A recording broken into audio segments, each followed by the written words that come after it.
ঘোড়া শুধু একটা প্রাণী না, বরং ইতিহাস, বিজ্ঞান আর ইসলামের এক অসাধারণ নিদর্শন। আপনি কি জানেন, ঘোড়া এমন একটি প্রাণী যে দাঁড়িয়েও ঘুমাতে পারে? হ্যাঁ, তাদের পায়ে বিশেষ ধরনের লিগামেন্ট থাকে, যার কারণে তারা পড়ে না গিয়েই ঘুমাতে পারে। এমনকি ইন্টারেস্টিং বিষয় হচ্ছে, ঘোড়ার মর্যাদা নিয়ে একটি হাদিসও রয়েছে। হাদিসটি হচ্ছে সহিহ মুসলিমের। রাসূলুল্লাহ সাল্লাল্লাহু আলাইহি ওয়াসাল্লাম বলেছেন, ঘোড়ার কপালে কিয়ামত পর্যন্ত কল্যাণ লেখা রয়েছে। কিন্তু কেন এত মর্যাদা? চলুন আর অবাক করার মতো কিছু বিষয় দেখি, কেন ঘোড়াকে এত মর্যাদাবান বলা হয়েছে। ঘোড়ার চোখ এমনভাবে বসানো যে তারা প্রায় 340 ডিগ্রি পর্যন্ত দেখতে পারে, মানে সামনে পিছনে প্রায় সবকিছুই তাদের চোখে পড়ে বলা যায়। অনেকে বলে ঘোড়া অন্ধকারে সব দেখতে পারে। আসলে পুরো অন্ধকারে না, কিন্তু কম আলোতে মানুষের চেয়ে অনেক ভালো দেখতে পারে।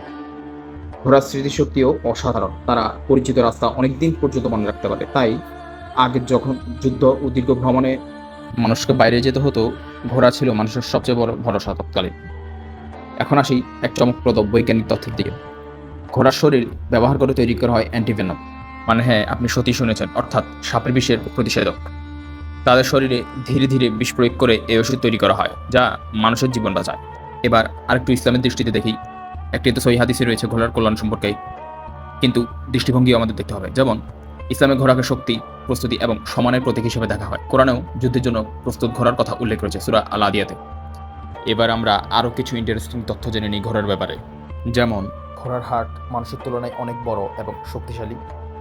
একটি সুস্থ ঘোড়ার হার্ট প্রতি মিনিটে প্রায় 28 থেকে 40 বার স্পন্দিত হয়, কিন্তু দৌড়ানোর সময় তা বেড়ে 200-এর কাছাকাছি পৌঁছে যায়।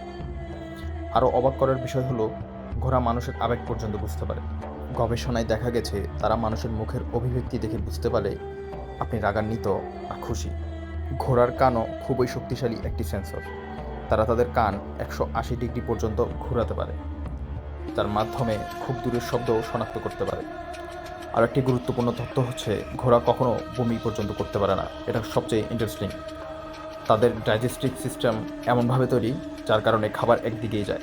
মানুষের মতো ঘোড়া সামাজিক প্রাণী। তারা একা থাকলে মানসিকভাবে দুর্বল হয়ে পড়ে, তাই সবসময় দলবদ্ধভাবে থাকতে পছন্দ করে।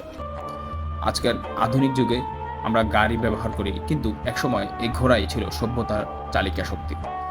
আর একটা প্রশ্ন, ভবিষ্যতে কি আবার ঘোড়ার যুগ ফিরে আসবে? সেটা আল্লাহই ভালো জানেন, এবং সময় আমাদের সামনে বলে দিবে। কিন্তু ঘোড়া সবসময়ই থাকবে মানুষের ইতিহাস, বিজ্ঞান আর ইমানের এক অনন্য অংশ হিসাবে। যদি এমন আরও বিজ্ঞানভিত্তিক ভিডিও দেখতে চান, তাহলে আমাদের চ্যানেল সাবস্ক্রাইব করুন। আর যদি ফেসবুক থেকে দেখে থাকেন, তাহলে অবশ্যই পেজটিকে ফলো দিয়ে রাখবেন। আর এতক্ষণ ধরে দেখে থাকলে অবশ্যই ভিডিওটি আপনার হয়তো ভালো লেগেছে, তাহলে একটি লাইক দিতেও ভুলবেন না।